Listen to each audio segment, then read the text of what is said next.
মাটিতে রেখে দেওয়া যায় দিনের পর দিন, ওই লোহা যেমন মাটিতে থাকতে থাকতে ধীরে ধীরে সেও মাটি হয়ে যায়, তেমন যে অঙ্গে গোপীচন্দন ধারণ না করে সেই মাটির দেহ মাটিতেই চলে যাবে।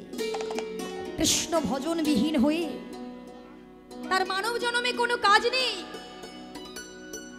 আমার গোবিন্দকে পাবার জন্য যে যে আচরণের দরকার আছে, আচরণটা তোমার যদি ঠিকঠাক না হয়, তোমার যদি ভক্তি না থাকে, তাহলে গোবিন্দের নন্দলালার দেখা পাবে না, তাই তো? পাবে নন্দলালার দেখা যদি ভক্তি না থাকে? কেন ওই যে শ্রীধাম বৃন্দাবনে ওই যে মীরা নামের সাধিকা কি বলেছিলেন গো মা? বিনা প্রেমে আমার গোবিন্দকে পাওয়া যায় না, তাই তো? ওই যে বলেছিলেন না, সাধন করনা চাহিয়ে মনवा भजन करना चाहिए,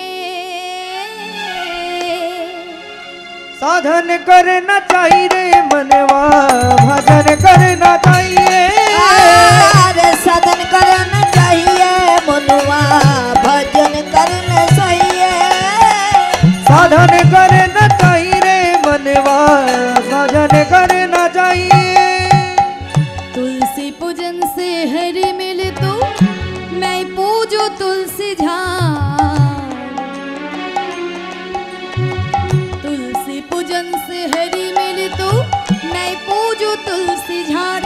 आरे पहाड़ पूजन से हरि मिले तो मैं पूजो पहाड़, पत्थर पूजन से हरि मिले तो मैं पूजो पहाड़। साधन करना चाहिए रे मनवा, भजन करना चाहिए।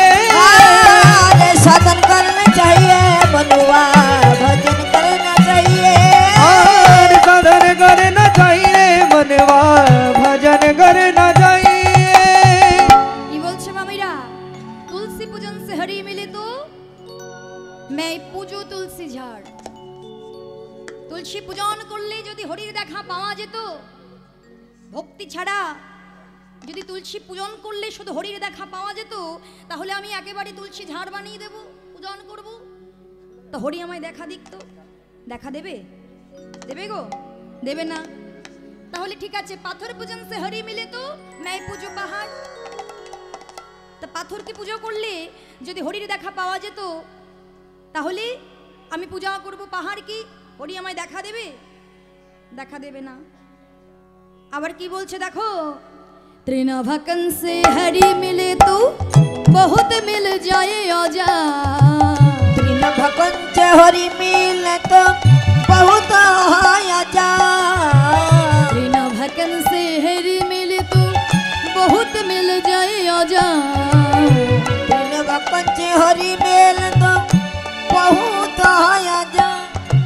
मीरा कहे बिना प्रेम से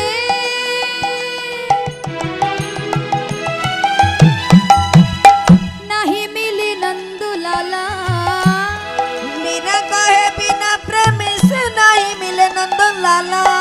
त्रिनभकन से हरि मिले तो बहुत मिल जाए आजा। त्रिनभकन से हरि मिले तो बहुत आजा। स्त्री छोड़न से हरि मिले तो बहुत रहे है खोजा। स्त्री छोड़ी हरि मिले तो बहुत है खोजा। दुग्ध पिलन से हरि मिले तो बहुत बस वाला। दूध पी हरि मिले तो बहुत बस वाला। मीरा कहे बिना प्रेम से नहीं मिले नंदलाला। मीरा कहे बिना प्रेम से नहीं मिले नंदलाला। साधन करना चाहिए मनवा, भजन करना चाहिए। साधन करना चाहिए रे मनवा, भजन करना चाहिए।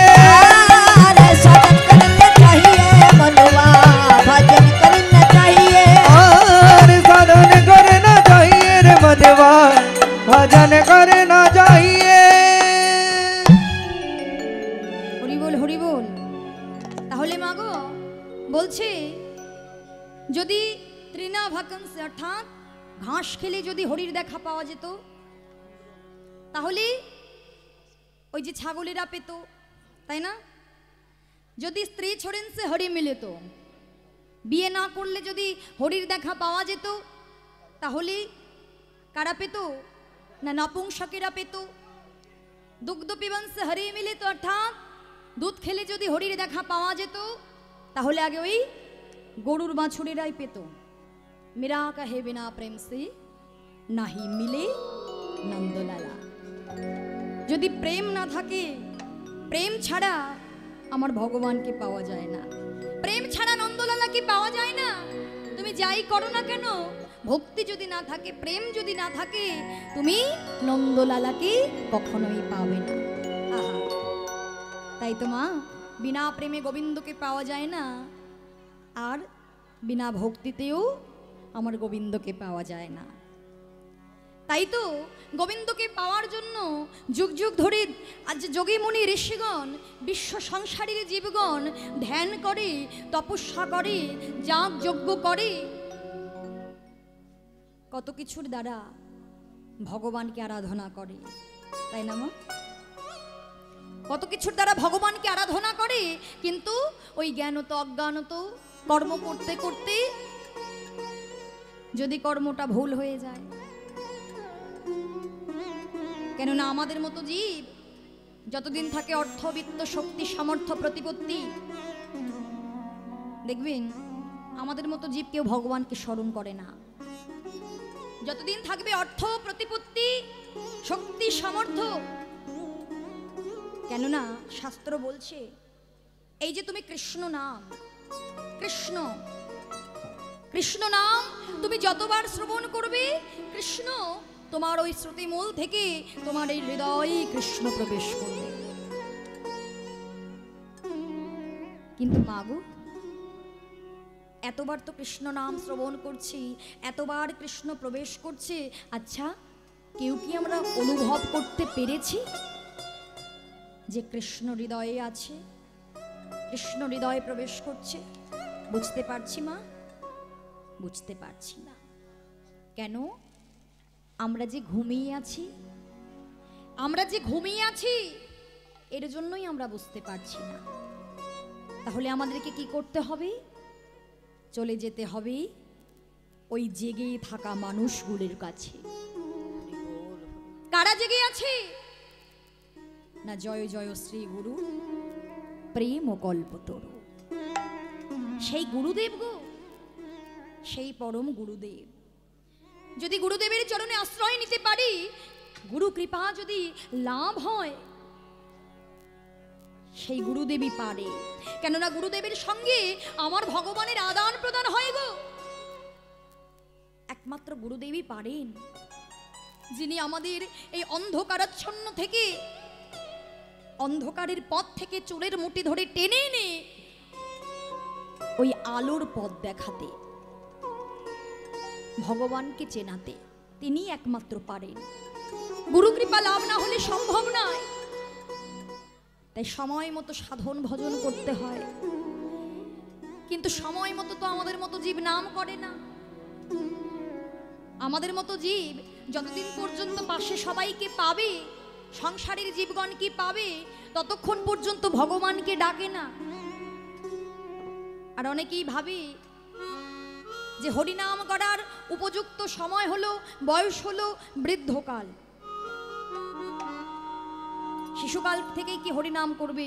আরে বাবা, আগে বৃদ্ধ হোক, একটু বয়সটা বাড়ুক, চুলটা পাকুক, দাঁতগুলো পড়ুক, তবে তো হরিনামটা করব। এখন আবার কি হরি হরি করব? আমার এখন সময় নেই হরিনাম করার। অনেকে তো বলে বাবা আমি কীর্তনের আসরে যেতে পারবো,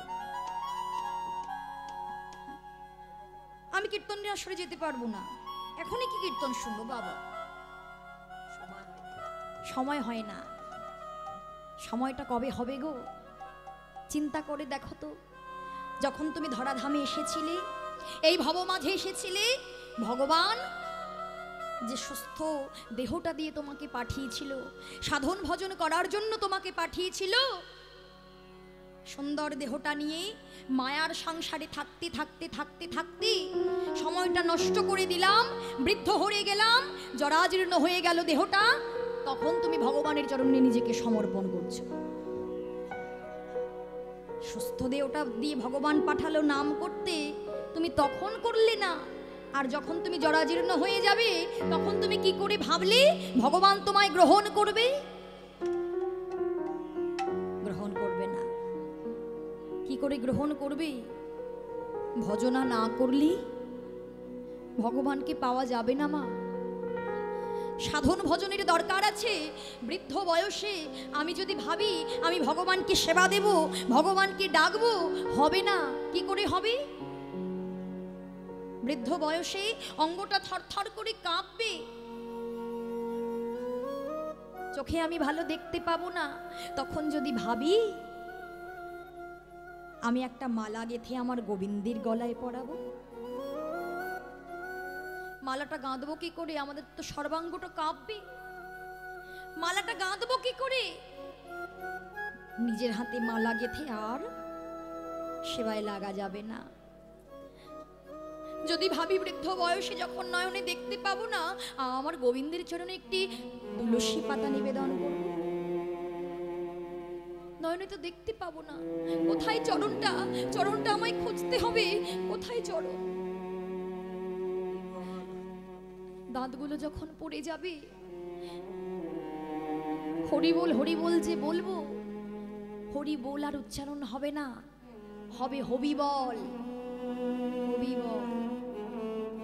তাই হবিবলটা বলার আগে হরিবোলটা যতক্ষণ বলতে পারবো সেই সময়ে আমাদের হরিবোল হরিবোল বলতে হবে।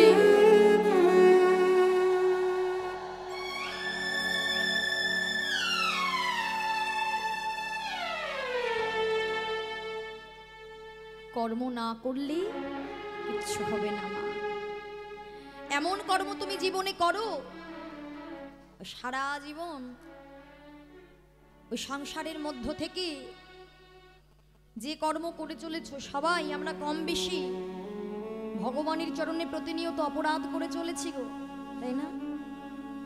তবু বুঝে শুনে কর্ম করতে হয়, কেননা কর্মফল কর্মফল সবাইকে পেতে হয়, স্বয়ং ভগবানকেই পেতে হয়েছে।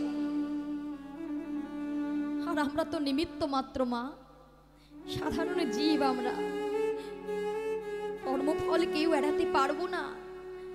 চিন্তা করে দেখো তো ভীষ্মের কথা। গঙ্গাপুত্র ভীষ্ম, যার এত বুদ্ধি, সে কুরুক্ষেত্রের যুদ্ধের পরে 58টা দিন ধরে তীর বিদ্ধ হয়ে সর্বাঙ্গে সে পড়েছিল। এত যন্ত্রণা, এত জ্বালা তাকে ভোগ করতে হয়েছিল। চারপাশে চেয়ে দেখেছিল আর বলেছিল, ওগো আমায় কেউ একটু জল দাও, একটু জল দাও, একটু বাঁচাও, আমায় কেউ একটু সাহায্য করো, আমায় একটু সাহায্য করো। কেউ এগিয়ে আসেনি। ভগবানকে ডেকেছিল, প্রভু তুমি নাকি দয়াময়, তুমি নাকি দয়াল ঠাকুর, এত কষ্ট এত যন্ত্রণা, ও প্রভু একবারের জন্য তুমি কি আমায় দেখা দিতে পারো না? একবার এসো না প্রভু, একবার দেখা দাও। কেন কেন এত আমার কষ্ট? এসো প্রভু এসো। ভগবান ভীষ্মের মাথার কাছে এসে দাঁড়িয়েছিল,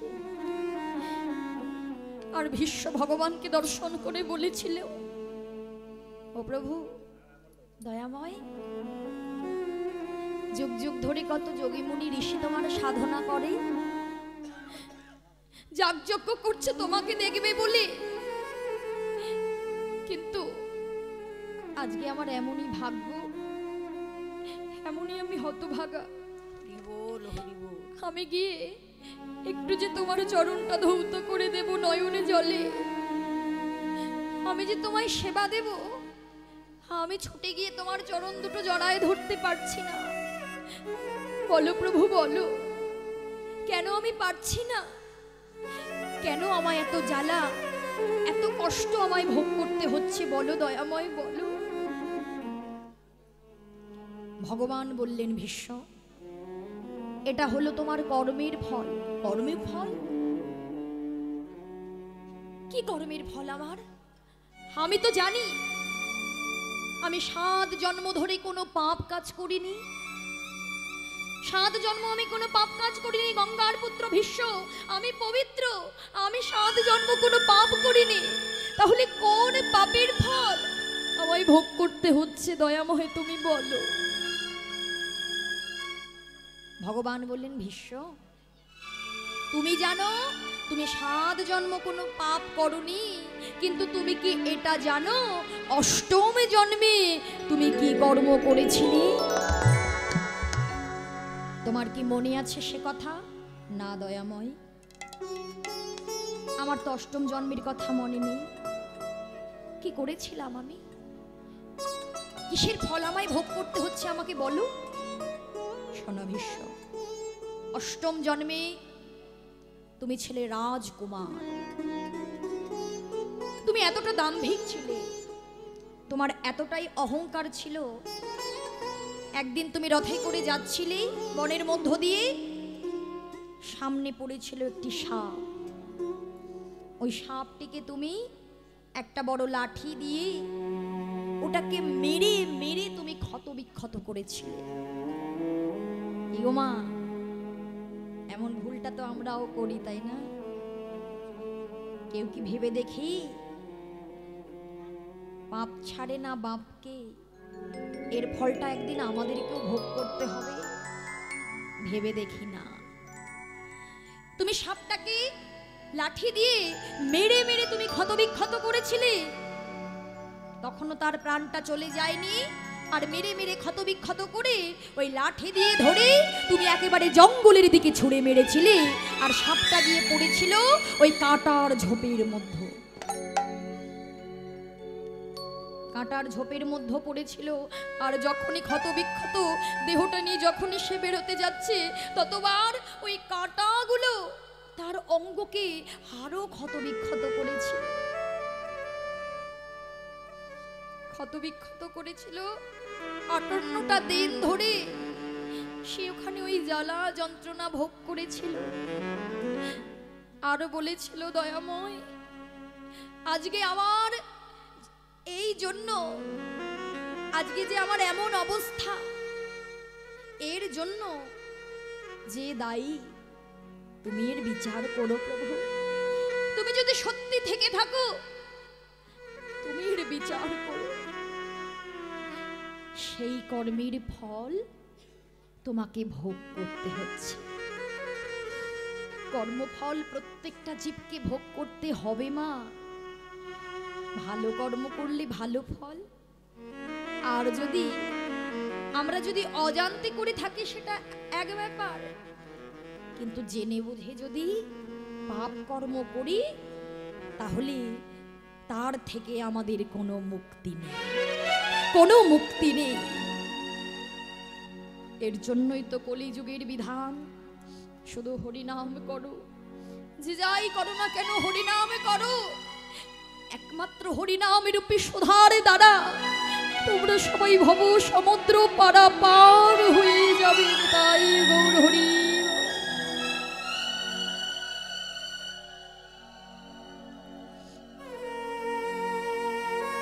তাই তো মা শ্রীমতী রাধারানী আমার কেঁদে কেঁদে বললে, সখী,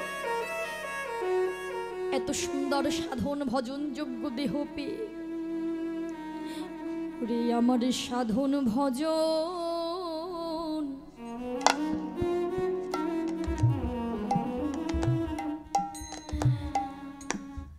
সাধন ভজন আর হলো না রে। আমার সাধন ভজন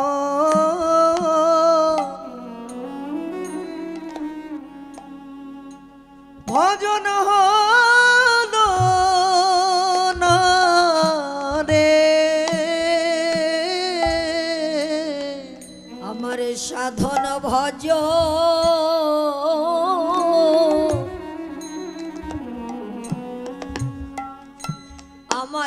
হলো না রে।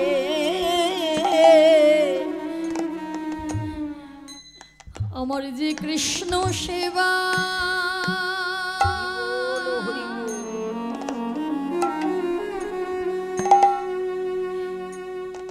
কৃষ্ণ সেবা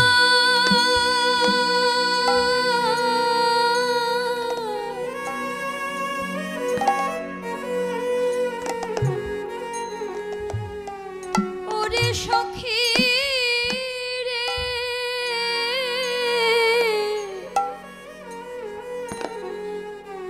কৃষ্ণ সেবায় লাগে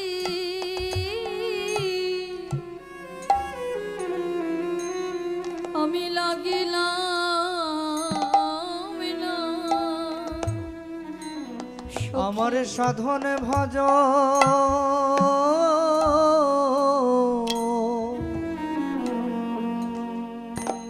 ও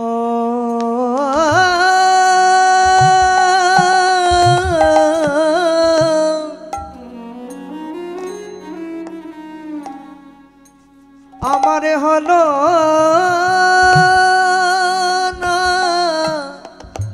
হলো না রে।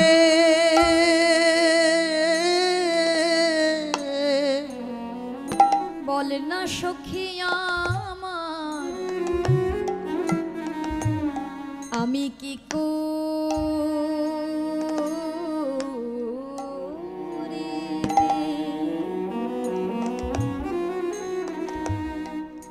আমি কি করিলাম বলে বল এখন আমার কিবা হবে আমি যেমন আসিলাম তেমন গেলাম।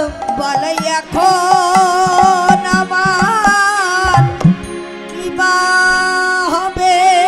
আমি যে সাধন ভজন না করিলাম এখন আমার কিবা হবে। আমি যে সাধন ভজ করিলাম নামে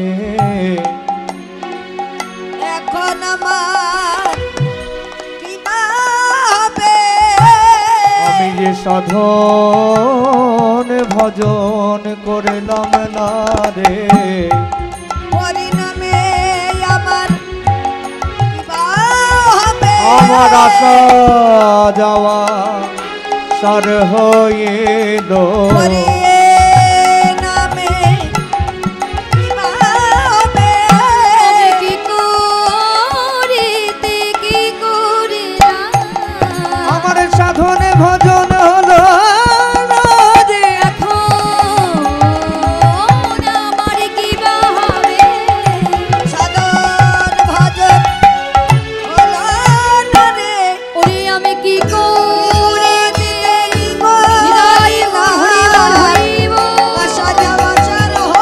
আমি কি করিতে কি করিলাম সাধন ভজন হলো না রে। কি করিতে কি করিলাম সাধন ভজন হলো না আমি রে। কি করিতে কি করিলাম। ওরে আমার সাধন ভজন হলো না রে। তাহলে ভেবে দেখুন মা শ্রীমতী রাধারানী যে সবকিছু গোবিন্দের চরণে সঁপে দিয়েছিলেন গোবিন্দ ছাড়া সে কিছু জানতো না সে বলছে আমার সাধন ভজন হলো না সে বলে আমার সাধন ভজন হলো না যে কোনোদিনও গোবিন্দের কাছে কিছু চাইতেই পারেনি ভগবান দিতে চেয়েছে তবুও সে নিতে পারেনি সারা জীবন গোবিন্দ গোবিন্দ বলে গোবিন্দকে পাওয়ার জন্য তাকে কত কষ্ট পেতে হয়েছে তাহলে ভগবানকে যারা ডাকবে সেই ভক্তিরই বড় জ্বালা বড় কষ্ট কষ্ট পেতেই হবে কষ্ট না পেলে ভগবানকে পাওয়া যাবে না তাই মাগো আমার শ্রীমতী রাধা ঠাকুরানী বলছে জানিস সখী তাহলে যে অঙ্গে গোপীচন্দন ধারণ না করে সেই মাটির দেহ মাটিতেই চলে যাবে। তাই আমি অশ্বকালী যমুনায় জল আনতে গিয়ে আমি শ্যামরূপটা দর্শন করলাম, আর শ্যামরূপটা দর্শন করে দেখলাম টলমল অলকাতি লোক ঝলমল কই, টলমল অলকাতি লোক ঝলমল কই, টলমল অলকাতি লোক ঝলমল কই, টলমল অলকাতি লোক ঝলমল কই, ভাঙ কি ধনুয়া ধুনা, ভাঙ কি ধনুয়া ধুনা, লবতী বরদ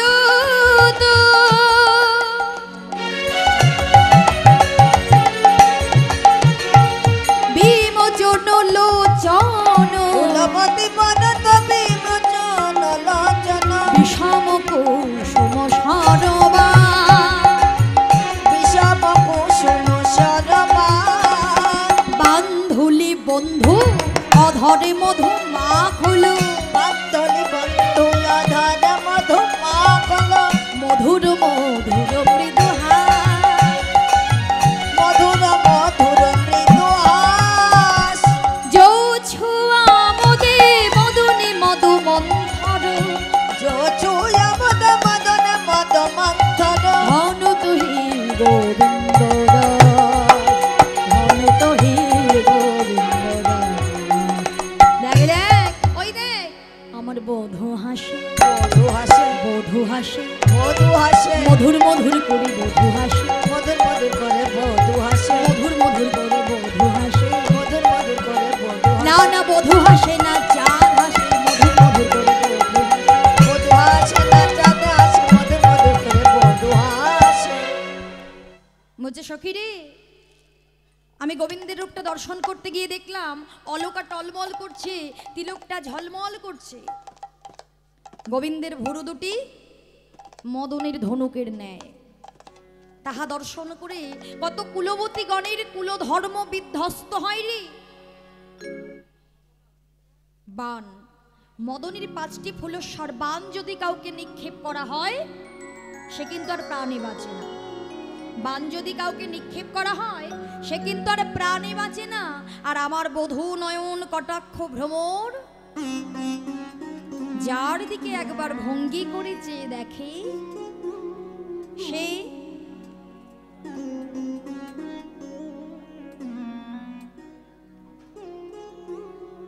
হরিবোল হরিবোল। এক ভক্ত রাধা গোবিন্দের সেবার জন্য 151 টাকা দান করেছেন। আশীর্বাদ করবেন, রাধারানীর চরণে জানাবেন এ যেন ভালো থাকে, কৃষ্ণপদে মতি ভক্তি থাকতে পারে এবং কৃষ্ণপদে মতি ভক্তি থেকে এমনভাবে দান করতে পারে গোবিন্দের সেবায় নিতাই গৌর।